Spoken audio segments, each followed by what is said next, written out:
ကျွန်တော်တို့ဗမာတွေမဲ့တောက်ကျင်တခုရှိဘာက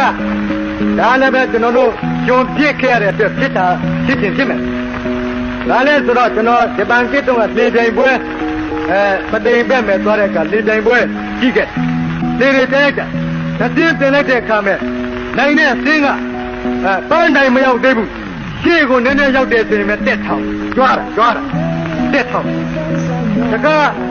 ရှုံးတဲ့နောက်ကျနေတဲ့လေကလည်းပဲ